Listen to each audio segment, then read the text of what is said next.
All right, welcome back. Hope you took a break. Hope you took a rest. Taking rests are incredibly important, especially in this earlier parts of the course where you're learning a lot of these advanced pieces and it's starting to get a little bit harder. If you try to do the rest of this course in a day, you're not going to learn anything. Repetition is the mother of skill, but that repetition will only result in you gaining that skill is if you take the rest you need for your body to recover. So let's keep going though. We've learned a lot. We're doing fantastic work. Now we've got our deploy fund me. Holy mackerel. We can deploy on any chain we want because we've got this fantastically advanced helper config set up for us. So now that we have this, this means that we can continue to write our tests over here.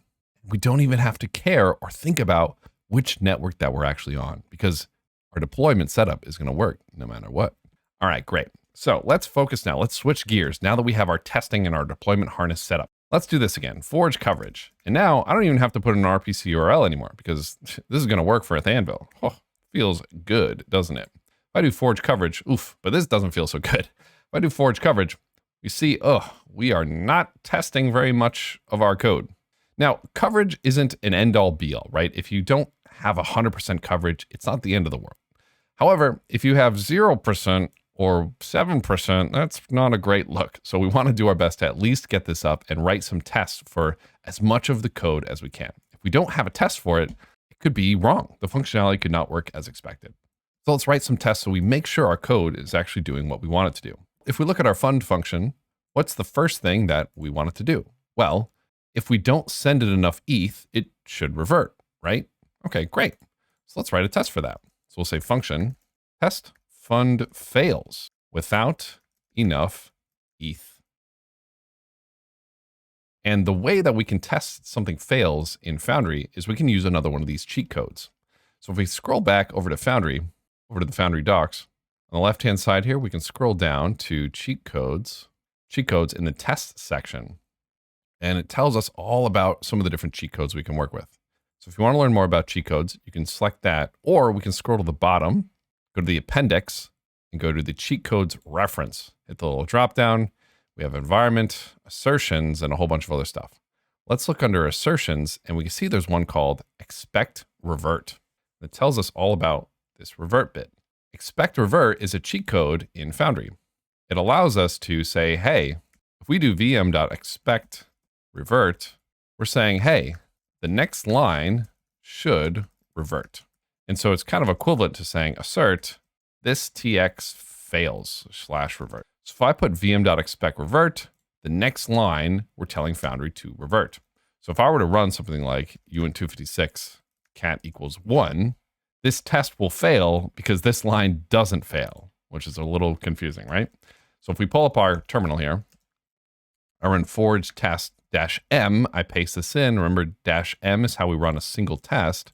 I hit enter, you'll see that this fails because this didn't fail, right? So we see call did not revert as expected. So that's a little bit confusing. So we need to do something here that fails. So now if I do fundme.fund, but I don't send any value, right? Remember, if we want to send value, we do it in these little brackets here. We don't send any value. The zero value is going to be less than the minimum rate, which again is $5, right? So since it's less, it should fail with you need to spend more ETH. So if we add this expect revert, fundme.fund, we hit clear, we'll run that single test again.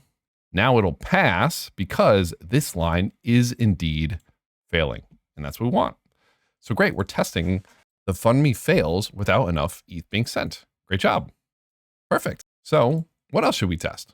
Well, okay, let's say we do send enough. If we do send enough, we update these data structures. Okay, so let's test for that. So we'll say function test fund updates funded data structure. Make this a public function. And now we'll want to do fundme.fund. And we'll want to send some value. Maybe we need to send a value greater than $5. So we'll send like 10 ETH. Why not? Because 10 ETH is almost definitely going to be more than $5, or I hope so. And then we'll need to check if address to amount funded is getting updated. Now I'm going to do a little bit more refactoring here. Now I believe I showed you already that these these storage variables, which we haven't talked about too much, should indeed start with s underscore. So if you haven't done this already, we're going to do a little bit of refactoring. Address to amount funded, storage variable, funders, storage variable, price feed storage variable. So now we just do a little s underscore here. We do a little s underscore here, a little s underscore here, a little s underscore here, s underscore, s underscore. Okay, great. And typically as a best practice, we want to default all of these variables to private. Private variables are more gas efficient than public ones. So we want to default them to private. And anytime we actually need to make the public, we go ahead and explicitly do that ourselves. And this is where, if we're not using the updated fundme.sol, be sure to just copy paste it from Foundry fundme.sol. It's got everything we want in here. But the most important pieces is down at the bottom, it has these view functions. So in order for us to actually check that these are actually being updated, we want to scroll to the bottom and we're going to create a section for our view/peer functions. These are going to be our getters. So in here, we'll create a new function, get address to amount funded. We're going to do an address, funding address. This will be an external view returns uint256. And this will be return s underscore address to amount funded, funding address. I just hit tab there. We want to do this for a couple of reasons. Again, I said we want to make our code very readable, and using getters as opposed to kind of this gross s underscore methodology is a lot more readable and a lot more sensical. Additionally, like I said, private variables are more gas efficient. So we just want to default them to private and then only make public or external view functions as we need. So we want to be able to get that. We also want to be able to do function get funder and have a uint256 index be passed in. This will be an external view, which will return an address. And we'll just say return funders at the index. So these are two getter functions that we can now use to check to see if these are populated. So back in our test, after running this fundme.fund, we can say uint256 amount funded equals fundme.get address to amount funded. And then who are we going to pass in here? And then we're going to say assert equals amount funded 10E18. So a couple things are going on here. So this is probably going to be message.sender, but this can be a little confusing. Let's run this test. Forge test-m, pass that in here. Let's see if this works.